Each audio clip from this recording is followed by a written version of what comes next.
ദേവരാഗം രചനാ സംഭാഷണം മൈഥിലി മിത്ര ഭാഗം 57. രാവിലെ എഴുന്നേറ്റ് ഹാളിലേക്ക് വന്ന ലക്ഷ്മിയും ബാലുവും അവിടെ കണ്ട കാഴ്ചയിൽ കണ്ണും മിഴിച്ചു കുറച്ചു നേരം അങ്ങനെ തന്നെ നിന്നുപോയി എന്ന് വേണം പറയുവാൻ. സെറ്റിയിൽ ചാരിയിരുന്നുറങ്ങുന്ന മഹാദേവൻ അവൻ്റെ മടിയിൽ തല വെച്ചുകൊണ്ട് സെറ്റിയുടെ മുകളിൽ നീണ്ടു നിവർന്ന് കിടക്കുകയാണ് നമ്മുടെ വൈശുക്കൊച്ച്. ഇതിലെ തമാശ എന്തെന്ന് വെച്ചാൽ അവൻ്റെ ഇടത്തെ കൈ വൈശാഖിയെ താഴെ വീഴാതെ അവളുടെ ദേഹത്ത് ചുറ്റി പിടിച്ചിട്ടുണ്ട്. വലത്തെ കൈ പെണ്ണിൻ്റെ നെറുകയുടെ മുകളിലും. മുൻപിൽ കാണുന്നത് തോന്നലാണോ അതോ സത്യമോ എന്നറിയാൻ വേണ്ടി അവരിരുവരും ഒരുപോലെയാണ് രണ്ട് കണ്ണുകളും തിരുമ്മി വീണ്ടും അങ്ങോട്ടേക്ക് നോട്ടം പായിച്ചത്. പക്ഷെ എത്ര തിരുമ്മിയാലും കൺമുൻപിൽ കണ്ട ആ കാഴ്ച സത്യമല്ലാതെ ആവില്ലല്ലോ. തോന്നിയതല്ലടി, സത്യവാ. ബാലുവിൻ്റെ ചുണ്ടുകൾ യാന്ത്രികമായി പിറുപിറുത്തു. ബാലേട്ടാ, എന്നാലും ഇതെങ്ങനെയാ? നമ്മുടെ ദേവൻ അവൻ ഇങ്ങനൊക്കെ? എനിക്കിപ്പോഴും വിശ്വസിക്കാൻ പറ്റുന്നില്ല. ലക്ഷ്മി അമ്പരപ്പോടെ വലം കൈ കൊണ്ട് തൻ്റെ വായ മൂടി. വിശ്വസിക്കാതെ തരവില്ലടി. ഇങ്ങനെയൊക്കെ അവൻ ചെയ്തതുകൊണ്ടല്ലേ നമുക്കിപ്പോൾ ഈ സീൻ കാണാൻ പറ്റിയേ. ബാലു ചിരിയോടെ ലക്ഷ്മിയുടെ കാതോരം ഒരു രഹസ്യം പറയുന്നത് പോലെ പറഞ്ഞു. ബാലേട്ടാ, മകനെ കുറ്റം പറഞ്ഞത് ഇഷ്ടപ്പെടാത്തത് കൊണ്ടാവാം അവന് മുഖം ചുളുക്കി ബാലുവിനെ കണ്ണുരുട്ടി നോക്കിയത്. നീ ഇനി ഇതിൻ്റെ പേരിൽ എന്നെ നോക്കി പേടിപ്പിക്കേണ്ട. ഷടാ, നിന്റെ നോട്ടം കണ്ടാൽ തോന്നുമല്ലോ ഞാൻ എന്തോ വലിയ തെറ്റ് ചെയ്തെന്ന്. ചുണ്ടുകൾ രണ്ടും കൂട്ടിപ്പിടിച്ച് വലത്തോട്ട് ഇടത്തോട്ട് നീക്കി ലക്ഷ്മിയെ നോക്കി കോക്രി കാട്ടി അയാൾ. ബാലേട്ടാ, ഇവരിങ്ങനെ കിടന്നാൽ ശരിയാവില്ല. അമ്മ വരുന്നതിന് മുമ്പ് ഇവരെ രണ്ടുപേരെ എഴുന്നേൽപ്പിക്കണ്ടേ? ഇതെങ്ങാനും കണ്ടോണ്ട് അമ്മ വന്നാൽ അതും മതി രണ്ടും കൂടി അങ്ങോട്ടും ഇങ്ങോട്ടും ഓരോന്നും പറഞ്ഞ് വഴക്കുണ്ടാവാൻ. അതും പറഞ്ഞുകൊണ്ട് ലക്ഷ്മി മഹാദേവൻ്റെയും വൈശാഖിയുടെയും അടുത്തേക്ക് പോകുവാനായി തുനിഞ്ഞതും ബാലു പെട്ടെന്ന് അവരുടെ കയ്യിൽ കയറി പിടിച്ചു നിർത്തി. നീ ഒന്ന് അടങ്ങൻ്റെ ഭാര്യയെ, ഒരു മിനിറ്റ്, ഞാൻ ഇപ്പോൾ വരാം. തൻ്റെ ചുണ്ടിന് മുകളിൽ ചൂണ്ടുവിരൽ വെച്ചിട്ട് ലക്ഷ്മിയോട് മിണ്ടരുതെന്ന് ആംഗ്യം കാട്ടി ബാലു. എന്നിട്ട് സ്വന്തം മുറിയിലേക്ക് ഒരൊറ്റ ഓട്ടം വെച്ച് കൊടുത്തയാൾ കണ്ണടച്ചു തുറക്കുന്ന നിമിഷം കൊണ്ട് സ്വന്തം ഫോണുമായിട്ട് തിരികെ വരികയും ചെയ്തു. ഇതെന്തിനാ? കയ്യിലിരിക്കുന്ന ഫോണും കൊണ്ട് അയാൾ എന്ത് ചെയ്യുവാൻ പോവാണെന്ന് മനസ്സിലാവാത്തത് കൊണ്ട് ലക്ഷ്മി നെറ്റി ചുളിച്ചു. ഇപ്പം ശരിയാക്കി തരാം. ഭാര്യയെ നോക്കി കണ്ണിറുക്കി കാട്ടിയിട്ട് അയാൾ ഒരു ഇളിച്ച ചിരിയോടെ ഫോണിൻ്റെ ബാക്ക് ക്യാമറ ഓൺ ചെയ്തു. ശേഷം സെറ്റിയിൽ കിടന്നുറങ്ങുന്ന മകൻ്റെയും വൈശാഖിയുടെയും ഉറങ്ങുന്ന വീഡിയോ ഫോണിലേക്ക് പകർത്തി. ഇനി പോയി രണ്ടിനെയും പൊക്കിക്കോ. തനിക്ക് ആവശ്യമുള്ളത് കിട്ടിയെന്ന് ഉറപ്പായതും ഭാസ്കരൻ തൻ്റെ കീഴ്ചുണ്ട് കടിച്ചു പിടിച്ചുകൊണ്ട് പറഞ്ഞു. നല്ല ബെസ്റ്റ് ഒപ്പൻ. കണ്ണ് കൂർപ്പിച്ച് അയാളെ ഒരു നോട്ടം നോക്കിയിട്ട് ലക്ഷ്മി മെല്ലെ അവരുടെ അരികിലേക്ക് നടന്നു. എന്നിട്ട് മെല്ലെ മഹാദേവനെയും വൈശാഖിയെയും തട്ടി ഉണർത്തി.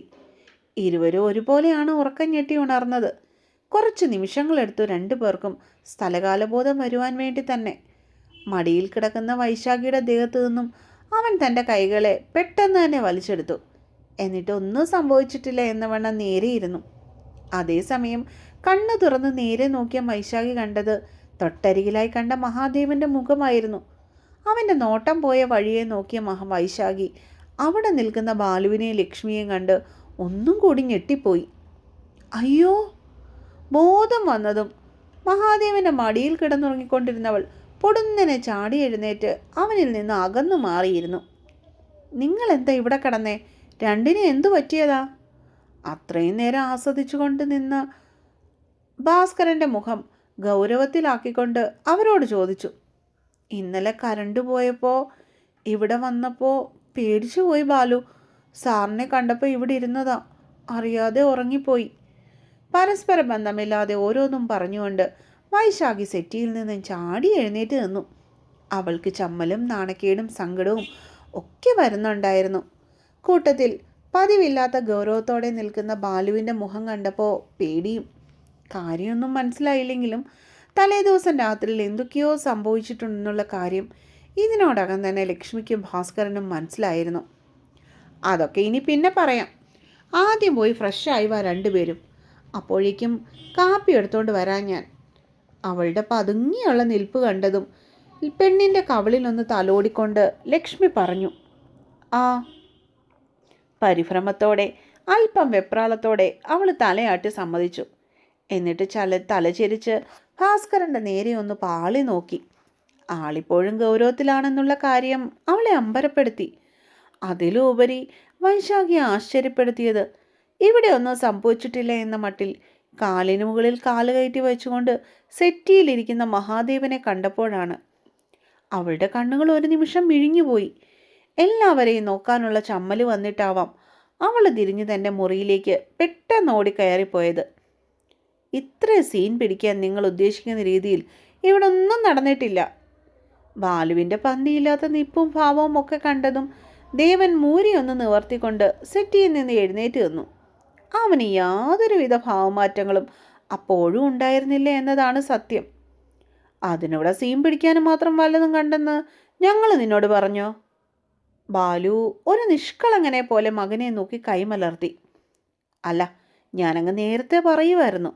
അല്ലെങ്കിൽ നിങ്ങൾ വിചാരിക്കില്ലേ പിള്ളേച്ചൻ കള്ളം പറയുവാണെന്ന്? വാദിയെ പ്രതിയാക്കുന്ന രീതിയിലുള്ള വർത്താനം അവൻ്റെ ഭാഗത്തു നിന്നും ഉണ്ടായി.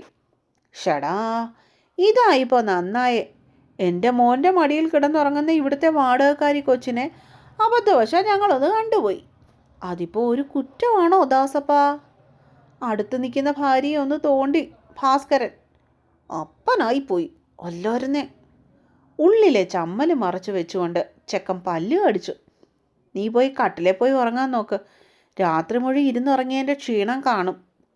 ആക്കിയൊരു പറച്ചിൽ ഭാസ്കരൻ്റെ ഭാഗത്തു നിന്നും ഉണ്ടായതും ഇനിയൊന്നും പറയുവാനോ കേൾക്കുവാനോ ഇല്ല എന്ന വണ്ണം തൻ്റെ മുറിയിലേക്ക് ധൃതിയിൽ കയറിപ്പോയി മഹാദേവൻ. ഇതൊക്കെ എന്താണോ ആവോ. അവൻ പോണ വഴിയെ നോക്കി ലക്ഷ്മി തലയിൽ കൈവച്ചു. എന്താണോ ഏതാണോ എന്നൊന്നും ഇപ്പോൾ പറയാൻ പറ്റത്തില്ല എൻ്റെ ഭാര്യയെ. പക്ഷെ എന്തൊക്കെയോ ഒക്കെ ഇതിനിടയിൽ ചീഞ്ഞു നാറുന്നുണ്ടെന്ന് മാത്രം പറയാൻ പറ്റും. ബാലു ഒട്ടൊരു ചിന്തയോടെ തൻ്റെ താടി തടവി. എന്താ ബാലേട്ടാ? അയാൾ പറഞ്ഞത് ലക്ഷ്മിക്ക് മനസ്സിലായില്ല. ഒന്നുമില്ല എൻ്റെ പൊണ്ടാട്ടി, നീ പോയി ഒരു സ്ട്രോങ് കട്ടൻ ചായ എടുത്തോണ്ട് വാ. ഭാസ്കരൻ തലയൊന്ന് കുടഞ്ഞ് ഊറിച്ചിരിച്ചുകൊണ്ട് മുൻവാതിൽ തുറന്ന് ഉമ്മറത്തേക്കിറങ്ങി. മഴ തോർന്നിരുന്നു. നനഞ്ഞ മണ്ണിലേക്ക് കാലുകുത്തി വീടിൻ്റെ മുൻവശം ആകമാനം ഒന്ന് നോക്കിയപ്പോൾ അയാൾ കണ്ടു മഹാദേവൻ്റെ മുറിയുടെ ജനലിൻ്റെ ഗ്ലാസ് മുറ്റത്ത് നിൽക്കുന്ന മാവിൻ്റെ ഒരു ചെറിയ കൊമ്പ് വീണ് പൊട്ടിയിരിക്കുന്നത്. ഇന്നലത്തെ മഴയിലും കാറ്റിലും ഒടിഞ്ഞു വീണതായിരിക്കും. മുറ്റത്ത് വീണ് കിടക്കുന്ന മാവിൻ്റെ കൊമ്പ് അപ്പോൾ തൻ്റെ അടുക്കള മുറ്റത്തേക്ക് വലിച്ചു കൊണ്ടുപോയിട്ട് ബാലു.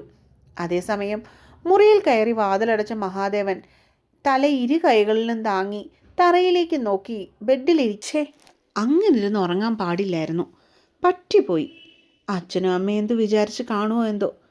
ഇനി ഞങ്ങൾ തമ്മിൽ വല്ല വിഹിതവും ഉണ്ടെന്ന് തെറ്റിദ്ധരിച്ചു കാണുമോ? പറയാൻ പറ്റത്തില്ല. സൂചി കയറ്റേണ്ടിടത്ത് തൂമ്പ കയറ്റുന്ന ആളാ മംഗലത്ത് ബാലഭാസ്കരൻ. അല്ലെങ്കിൽ തന്നെ ഈ പെണ്ണ് ഇതെന്ത് ധൈര്യത്തിലാ എൻ്റെ മടിയിൽ തലവെച്ച് കിടന്നുറങ്ങിയേ? അവൻ നീരസത്തോടെ പിറുപിറുത്തു. അവളെ രാത്രി താഴെ വീഴാതെ താൻ താങ്ങിപ്പിടിച്ചിരുന്ന കാര്യവും അവൾ അനങ്ങിയപ്പോഴെല്ലാം ആ നെറുകയിൽ കൂടി താൻ വിരലോടിച്ചിരുന്നു എന്ന കാര്യവും മഹാദേവൻ അപ്പോൾ മനഃപൂർവ്വം മറവിക്ക് വിട്ടുകൊടുത്തിരുന്നു. എല്ലാത്തിനും കാരണം ആ നശിച്ച കാറ്റ. ആ കൊമ്പിന് ഒടിഞ്ഞു വീഴാൻ കണ്ട സമയം. അത്രയും നേരം വൈശാഖിയെ ഓർത്തിരുന്നവൻ്റെ ചിന്ത പൊട്ടിയിട്ടിരിക്കുന്ന ജനലിൻ്റെ ഗ്ലാസ് കണ്ടപ്പോഴേക്കും അങ്ങോട്ടേക്കായി. ഇനിയിപ്പോൾ ഇതൊന്ന് മാറ്റിയിടാൻ എത്ര കൊടുക്കണോ ആവോ. അവനിൽ നീശം നിറഞ്ഞു. ഒരിക്കൽ പിശുക്കനായി ജനിച്ച അവനെന്നും പിശുക്കൻ തന്നെയായിരിക്കും എന്നതിനുള്ള ഉത്തമ ഉദാഹരണമാണ് നമ്മുടെ നായകൻ. മഴക്കാലായ പിന്നെ ഒരുത്തനെയും പണിക്ക് കിട്ടില്ല. ഇനിയിപ്പോൾ വന്നാലോ കൂലിയും. ആവശ്യം നമ്മുടെ ആയി പോയില്ലേ. പൊട്ടിയത് മാറ്റി പുതുതായിട്ടിട്ട ഗ്ലാസ്സിലേക്ക് നോക്കും തോറും മഹാദേവൻ അസ്വസ്ഥനായി. മഴ പെയ്യുമ്പോൾ മുറിയിലേക്ക് ചാറ്റലടിച്ചു കയറുന്നത് കൊണ്ട് രാവിലെ തന്നെ ദേവൻ ആരെയോ പണിക്കാരെ കൊണ്ടുവന്ന് ജനലിൻ്റെ ചില്ല് മാറ്റിച്ചിരുന്നു. കാശ് പോണ വഴി. അവൻ ആ നീളൻ ജനലിലേക്കും ഇത്തിരി അകന്നു മാറി നിൽക്കുന്ന മാവിൻ്റെ കൊമ്പുകളിലേക്കും മാറി മാറി ദേഷ്യത്തോടെ ഉറ്റു നോക്കിക്കൊണ്ട് പിറുപിറുത്തു. കാറ്റിനെ തടഞ്ഞു നിർത്താൻ നമ്മളെ കൊണ്ട് പറ്റുമോ ദേവാ? കാശ് പോയതിൻ്റെ സങ്കടത്തിൽ നിൽക്കുന്ന മകനോട് ഭാസ്കരൻ ചോദിച്ചു. അച്ഛനത് പറയാം. രൂപ 650 ഞാൻ അങ്ങോട്ടേക്ക് എണ്ണിക്കൊടുത്തത്. അവൻ മുണ്ടു മടക്കി കുത്തി മുറ്റത്ത് തന്നെ നിന്നു. ഇനിയിപ്പോൾ അങ്ങോട്ട് മഴക്കാലമാണ്. നിന്റെ മുറിയുടെ മേലേക്ക് നിൽക്കുന്ന മാവിൻ്റെ 1-2 കുഞ്ഞു കൊമ്പുകൾ മുറിച്ചു കളയുന്നത് നന്നായിരിക്കും. ബാലുവിൻ്റെ നോട്ടം തഴച്ചു വളർന്ന് മുറ്റം മൊത്തം പന്തലിച്ച് വളർന്നു നിൽക്കുന്ന മാവിലേക്കായിരുന്നു ആ നേരം. കുഞ്ഞു കമ്പാണേലും വലിയ കമ്പാണേലും ഇനി അത് വെട്ടിക്കാൻ എത്ര കൊടുക്കേണ്ടി വരുമോ എന്തോ. ചെക്കൻ്റെ മനസ്സ് വീണ്ടും കണക്കുകളിലേക്ക് ഊളിയിട്ടു. അപ്പുറത്തെ നാരായണനോട് പറയാം, അവൻ വന്ന് വെട്ടിത്തരും. ബാലു പറഞ്ഞു. ആ ബെസ്റ്റ്, അങ്ങേര് ഒടുക്കത്തെ കൂലിയാ ചോദിക്കുന്നേ. മഹാദേവനിൽ വീണ്ടും അമർഷം. എടാ, നീ പറയുന്ന പോലെയല്ല കാര്യങ്ങൾ. അവർ ചോദിക്കുന്ന കാശ് കൊടുക്കാമെന്ന് പറഞ്ഞാൽ പോലും തെങ്ങേ കയറാൻ ആളെ കിട്ടാത്ത കാലമായത്. ബാലു മകനെ ഉപദേശിച്ചു. അച്ഛൻ കൊടുക്കുമായിരിക്കും, പക്ഷെ 1000 കൊടുത്ത് ജയിക്കാൻ എന്നെ കിട്ടില്ല. ഇന്ന് എന്താണേലും കോളേജില്ല, ഞാൻ കയറിക്കോളാം. ആകെപ്പാടെ 2 കുഞ്ഞു കമ്പല്ലേ ഉള്ളൂ വെട്ടാൻ. മരത്തിനെ മൊത്തത്തിലൊന്ന് ഒഴിഞ്ഞു നോക്കിയിട്ട് മുണ്ടും മടക്കി കുത്തി ഉമ്മറപ്പടികൾ കയറുന്ന ദേവനെ ഒട്ടൊരു നെടുവീർപ്പോടു കൂടിയാണ് ബാലു നോക്കി നിന്നത്. ഈ തെന്നിത്തെറിച്ച് കിടക്കുന്ന മാവേല് ഇവൻ എങ്ങനെ കയറുമെന്നായി പറയുന്നേ? അയാൾ ആശങ്കയോടെ അവന് പിന്നാലെ വീടിനുള്ളിലേക്ക് നടന്നു കയറി. അതേസമയം വീടിനകത്തേക്ക് കയറിപ്പോയ മഹാദേവൻ രാവിലെ തന്നെ കയ്യിൽ നിന്ന് കാശ് പോയതിൻ്റെ ദേഷ്യത്തിലായിരുന്നു. ഇങ്ങനൊക്കെ ആകുമെന്ന് ഞാൻ വിചാരിച്ചില്ല ലക്ഷ്മിയമ്മേ. വൈശാഖിക്ക് അപ്പോഴും ചമ്മൽ മാറിയിരുന്നില്ല. എല്ലാവരുടെയും മുഖത്ത് നോക്കാൻ അവൾക്കപ്പോഴും വല്ലായ്മയുണ്ടായിരുന്നു.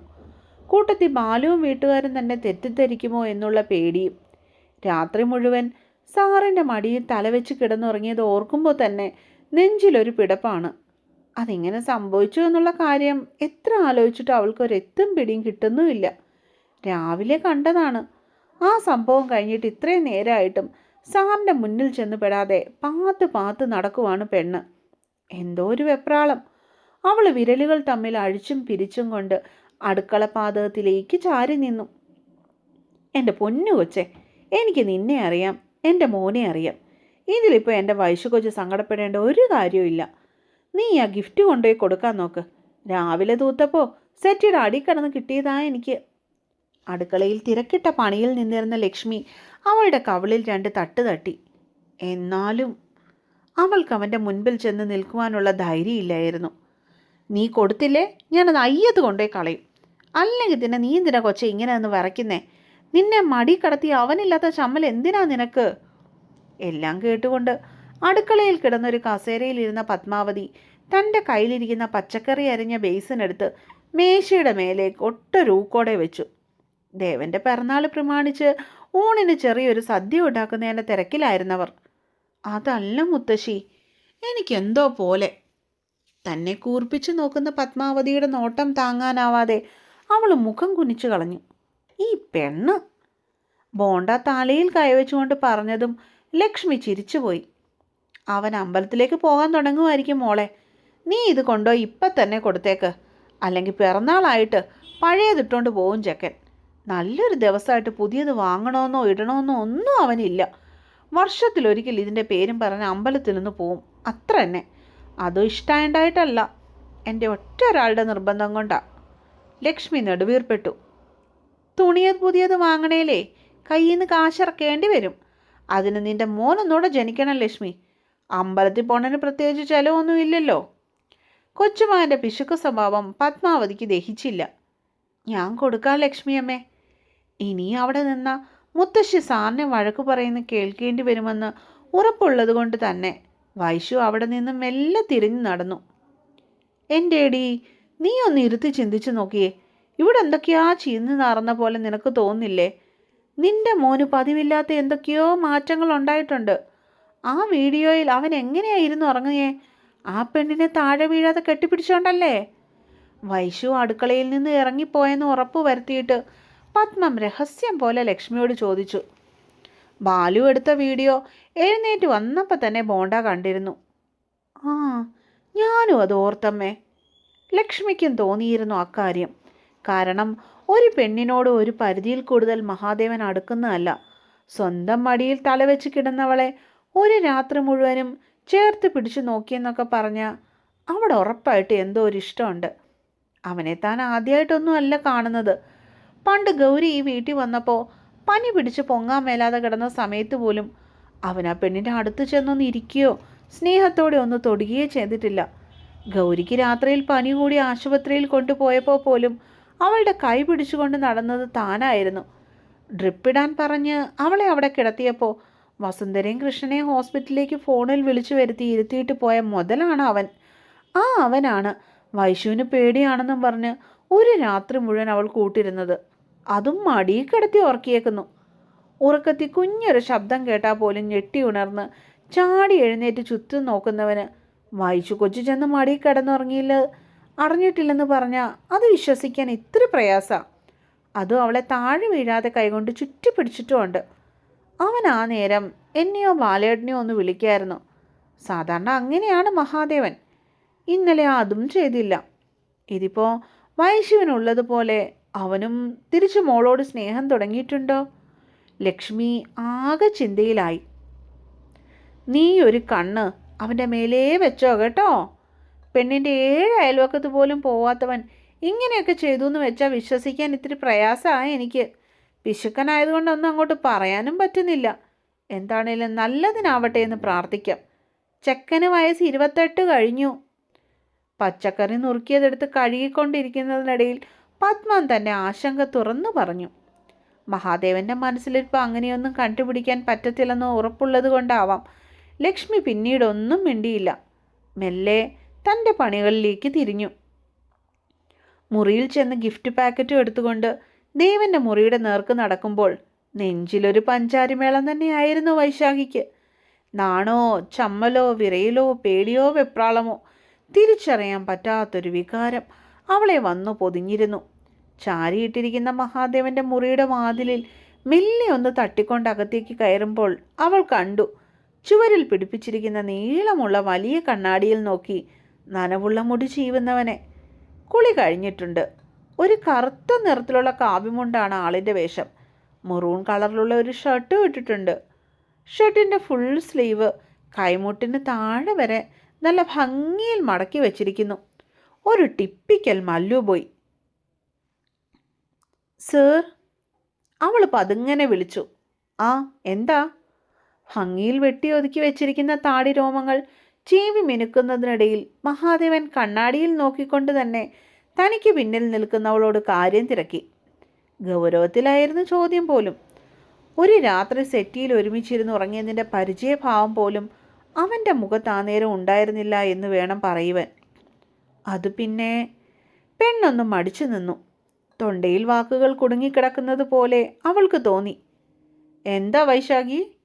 കണ്ണാടിയിൽ സ്വന്തം രൂപം ഒരു വട്ടം കൂടി നോക്കി നിർവൃതി അടഞ്ഞിട്ട് ചെക്കൻ അവൾക്ക് നേരെ തിരിഞ്ഞു. കയ്യിലിരുന്ന ചീപ്പ് അവൻ മേശയുടെ മുകളിലേക്ക് വെച്ചു. അപ്പോഴാണ് പെണ്ണിൻ്റെ കയ്യിലിരിക്കുന്ന ഗിഫ്റ്റ് പാക്കറ്റ് അവൻ്റെ കണ്ണിലുടക്കിയതും. അത് പിന്നെ ഹാപ്പി ബർത്ത്ഡേ സർ. ബോക്സ് അവന് നേരെ നീട്ടിയിട്ട് വൈശാഖി അറച്ചറച്ച് പറഞ്ഞൊപ്പിച്ചു. ഇതെന്താ ഇത്? കൈകെട്ടി അവളെ തന്നെ ഉറ്റുനോക്കി നിൽക്കുന്നവൻ്റെ നോട്ടത്തിൻ്റെ അർത്ഥം മനസ്സിലാക്കുവാൻ അവൾക്ക് പറ്റുന്നുണ്ടായിരുന്നില്ല. അപ്പോൾ അടുത്ത പാട്ടുമായിട്ട് നാളെ വരാം കേട്ടോ. ദയവ് ചെയ്ത് വായിക്കുന്നവരും ഈ സ്റ്റോറി കേൾക്കുന്നവരും ഒക്കെ എൻ്റെ ചാനലൊന്ന് സബ്സ്ക്രൈബ് ചെയ്തിട്ട് പോകണം കേട്ടോ. പിന്നെ നിങ്ങളുടെ അഭിപ്രായങ്ങൾ ഒന്ന് എന്നെ എഴുതി അറിയിക്കുകയും ചെയ്യണം. അപ്പോൾ നാളെ കാണാം കേട്ടോ. Bye bye.